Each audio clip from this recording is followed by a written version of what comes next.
Admit it. The Strange Tale of Depsey the Rabbit. Chapter 13. The Scholars. The afternoon sun filtered through tall windows of Professor Gosling's lecture hall, casting dust motes in lazy spirals above rows of mostly empty seats.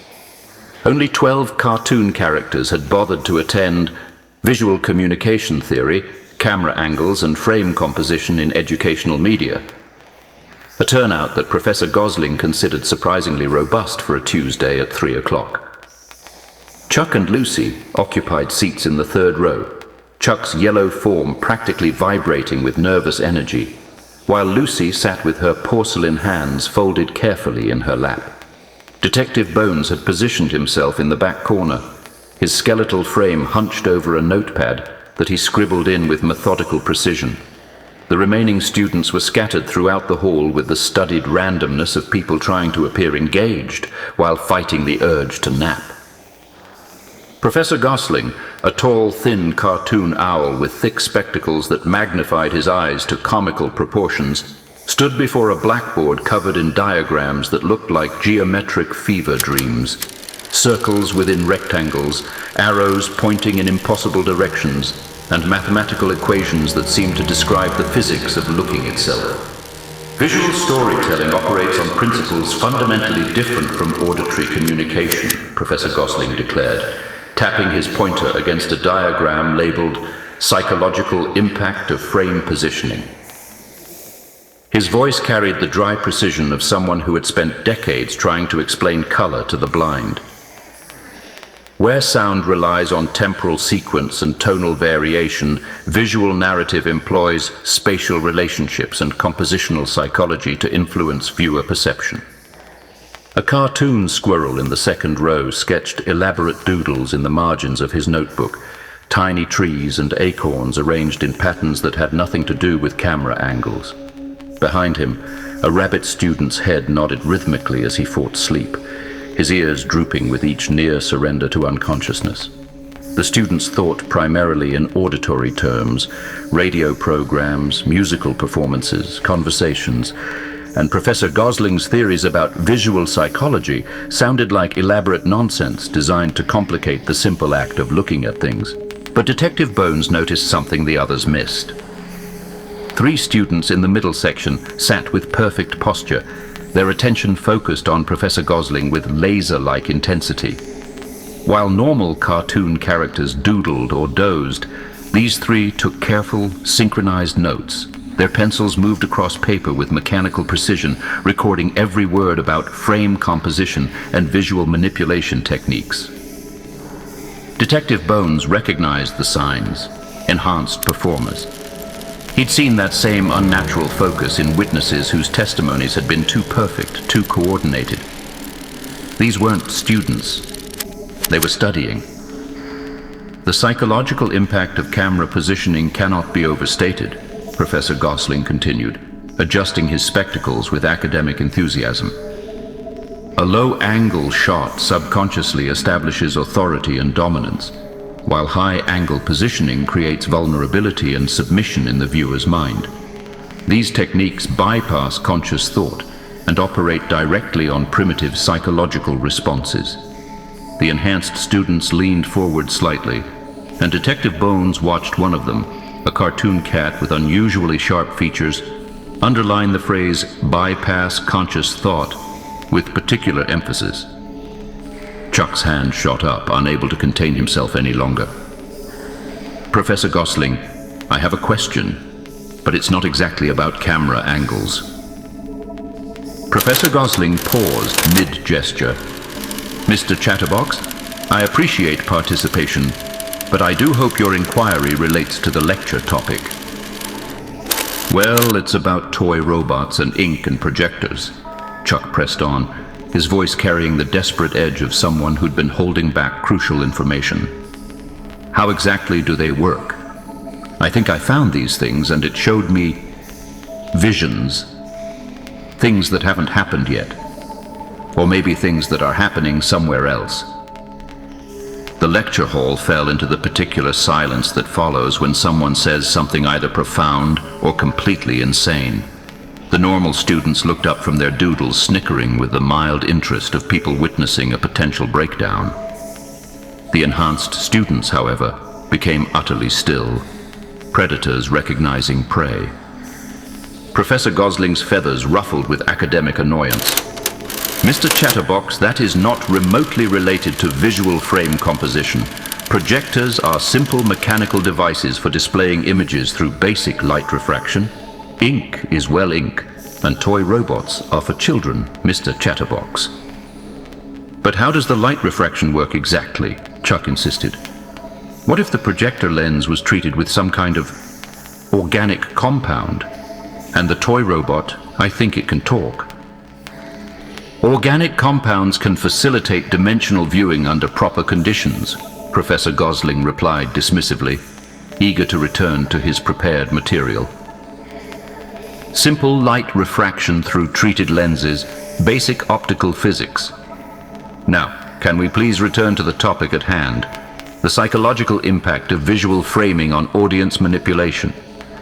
Lucy grabbed Chuck's arm, trying to pull him back into his seat, but Chuck wasn't finished. "And what about mechanical and sound resonance? Could that create some kind of communication bridge?" Professor Gosling's beak clicked with irritation. "What you speak of can theoretically bridge dimensional gaps, yes, but that's elementary physics, not visual communication theory. Mr. Chatterbox, I must insist we focus on camera angles and frame psychology, not amateur speculation about dimensional projection equipment." Detective Bones watched the enhanced students' synchronized note-taking intensify. They were recording every detail of Chuck's crazy questions and Professor Gosling's dismissive answers.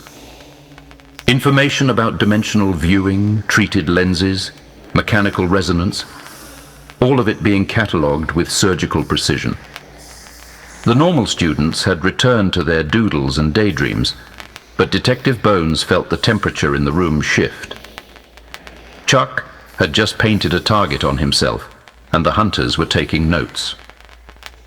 After the lecture, as students filed out with the relieved shuffle of people escaping academic obligation, Detective Bones approached Professor Gosling's desk. The enhanced students had already departed, moving with that same unsettling synchronization, but Detective Bones had seen enough.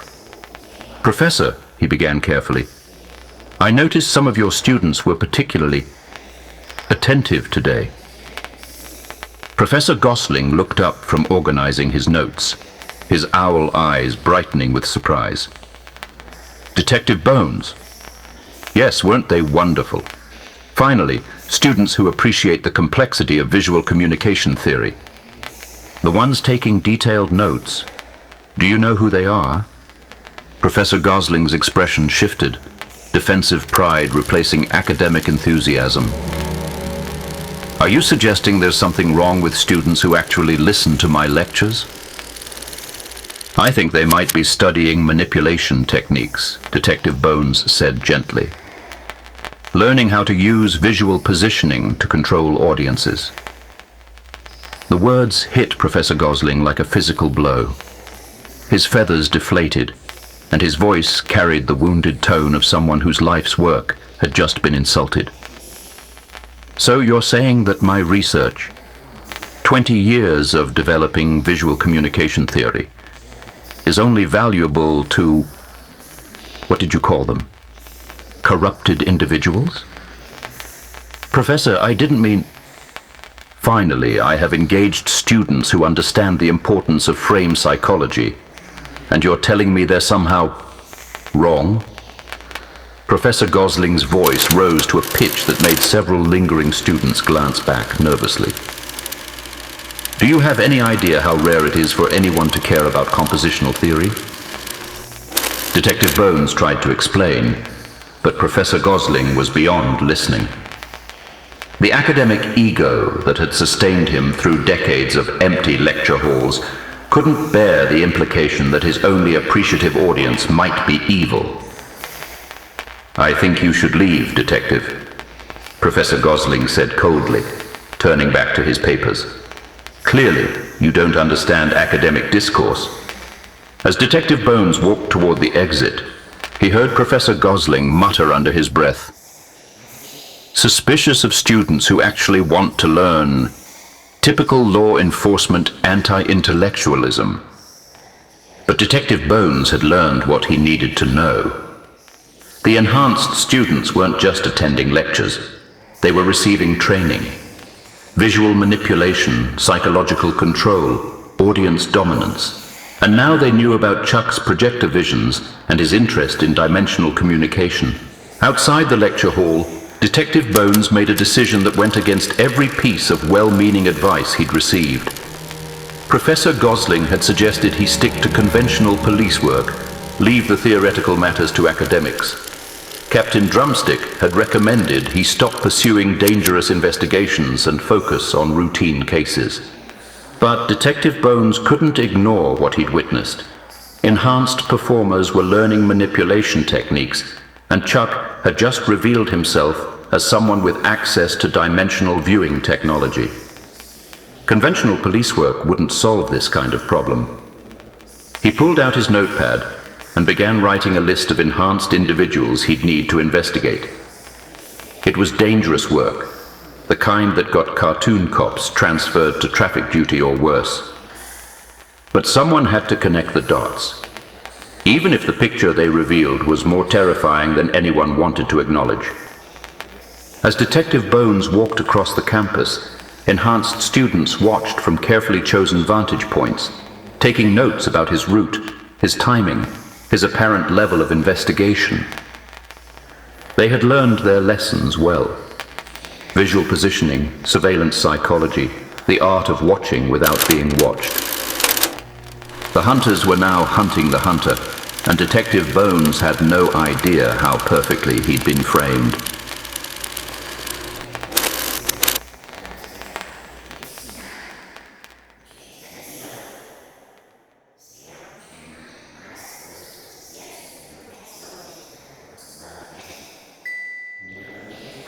The oven mitt had seen better days. What had once been pristine white cotton with cheerful red trim now bore the stains and patches of someone who'd learned to make do with whatever tools survival provided. Joko gripped the wooden handle he'd attached to it, a makeshift extension that let him poke at things from a safe distance, and approached the crumpled form he'd spotted in the debris field. Bodies weren't uncommon in this part of the rift. The cosmic winds that howled between dimensions sometimes deposited things, broken furniture, scattered props, and occasionally the remains of cartoon characters who'd fallen through cracks in reality. Joko had developed a practical system for dealing with these discoveries. Check if they're alive, salvage anything useful, and move on. Emotional attachment was a luxury he couldn't afford in tumble-down town. Easier when they're dead, he muttered, extending the oven mitt toward the yellow-shoed figure half buried under what looked like the remains of a broadcasting antenna. Less complicated that way. The mitt made contact with the figure's back, and Joko felt the subtle give of breathing flesh rather than the solid weight of a corpse. A groan escaped from somewhere beneath the debris, followed by the unmistakable sound of someone trying to push themselves upright. "Well, damn," Joko sighed, using the mitt to brush twisted metal away from the figure's head. "Guess this won't be simple." The figure rolled over, and Joko found himself looking down at a cartoon rabbit with buck teeth and a red bow tie askew from his recent ordeal. Familiar somehow, but Joko couldn't quite place where he'd seen that face before. The rift played tricks with memory. Sometimes you remembered things that had never happened, and sometimes you forgot things that defined your entire existence. "You alive in there?" Joko asked, poking the rabbit's shoulder with the mitt. "Because if you're planning on dying, I'd appreciate it if you could do it somewhere else. This is prime salvage territory." The rabbit's eyes fluttered open, focusing with obvious difficulty on Joko's face. Where am I?"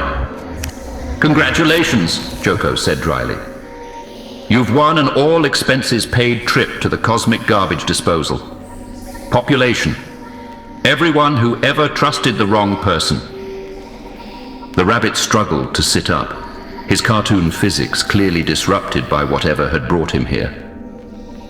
I remember falling. Green lights. Someone pushed me. Someone always pushes, Joko replied, but something in the rabbit's voice made him circle around for a better look. The profile, the way he moved, the particular shade of yellow in those oversized shoes. Wait a minute. Wait just a damn minute. Recognition hit Joko like a physical blow. The oven mitt slipped from his suddenly nerveless fingers, clattering against the metallic debris as memories came flooding back. That face, not just familiar, but seared into his consciousness with the particular clarity that trauma provides. You're Dep's something, Joko whispered, his voice carrying 20 years of suppressed rage. Depsey. You're Depsey the rabbit. The rabbit nodded slowly, still disoriented from his fall. Yes, Joko breathed, his tone shifting from casual indifference to something much more dangerous. You murdering, backstabbing, cosmic justice-serving piece of... But even as the words left his mouth, Joko felt his anger transforming into something else entirely. This was the judge, the cosmic arbiter, the divine instrument of universal justice who had selected Joko for transcendence through suffering. The judge, Joko whispered, his voice now carrying reverent awe. The judge has returned to us. Depsey blinked in confusion. Judge? I don't understand. You've come back, Joko interrupted, his emotions swinging wildly between worship and possessive excitement. After all these years, you've returned to see what we've built, to witness how we've honored the cosmic order. Joko began circling Depsey like a planet orbiting its sun, his movements becoming increasingly agitated. But you can't go to Tumbledown Town. Oh no, no, no. That's too dangerous for someone of your cosmic significance. I need to understand what's happening here, Depsey said, trying to stand on shaky legs. There are things I need to find out. Whatever you need to know, I can tell you, Joko insisted, moving to block Depsey's path. You don't need to go anywhere else. I've been here the longest. I understand the cosmic justice better than anyone. In the distance, a voice roared across the alien landscape, deep, authoritative, and clearly engaged in some kind of heated argument with itself. Those readings are completely wrong, came the bellow, followed immediately by, I don't care what the readings say, I'm the authority here. Joko's face went pale. Dr. Moose is having one of his days. Depsey looked toward the source of the shouting and saw antlers rising above the makeshift structures of Tumbledown Town, massive branching things that seemed to cast shadows in directions that defied the rift's strange lighting. Science requires careful observation, the voice continued, shifting to a more measured but no less intense tone. But sometimes careful observation needs to be enforced through proper administrative channels. He switches, Joko explained, his protective instincts warring with his fear of the distant authority figure. Sometimes he's the brilliant scientist we all need for survival. Sometimes he's the corrupt mayor who makes arbitrary rules and enforces them with violence. Lately, he's been switching faster. Another roar echoed across the landscape. Whoever brought that newcomer better report to my office immediately. No, wait, to the laboratory. No, both. You can't deal with him when he's like this, Joko pleaded, moving closer to Depsey with obvious desperation. Let me handle everything. I'll protect you from him, from everyone. You're too important to risk.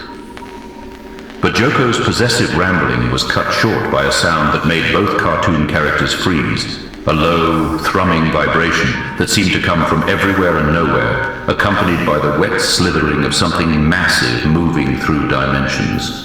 The road job manifestation erupted from the debris field, like a tumor made of midnight, its tentacles lashing out with predatory intelligence.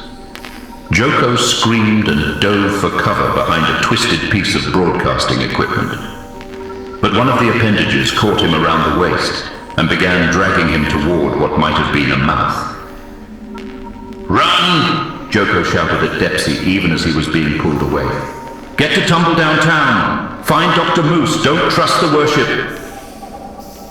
The rest of his words were lost as the Rojob entity retreated back into its dimensional fold, taking Joko with it. The attack had lasted perhaps 30 seconds, but it left Depsey alone in the debris field, with nothing but the distant sound of Dr. Moose's argumentative roaring for company.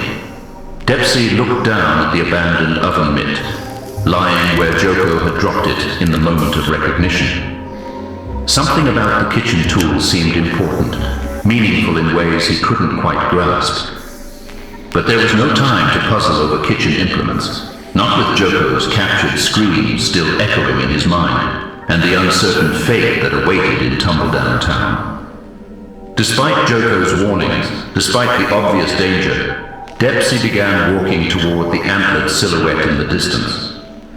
He had come to the rift seeking answers, and Dr. Moose, whatever his psychological complications, seemed to be the closest thing to authority this strange realm provided. Behind him, the oven mitt lay forgotten in the cosmic debris, a small relic of creation and care lost among the wreckage of broken dreams. But ahead, the voice of Dr. Moose continued its schizophrenic debate with itself, promising answers that might be worth any price, or might be the most dangerous trap of all. "Fascinating energy readings from the newcomer," came the distant shout. "But newcomers require proper processing through official channels." Depsey walked toward the voice, ignoring every instinct that told him to run in the opposite direction. In both worlds, cartoon and rift, the pattern was the same. Wisdom offered, warnings given, and the inexorable choice to seek dangerous truth over comfortable ignorance. The scholars had spoken. Now it was time to see what their knowledge would cost.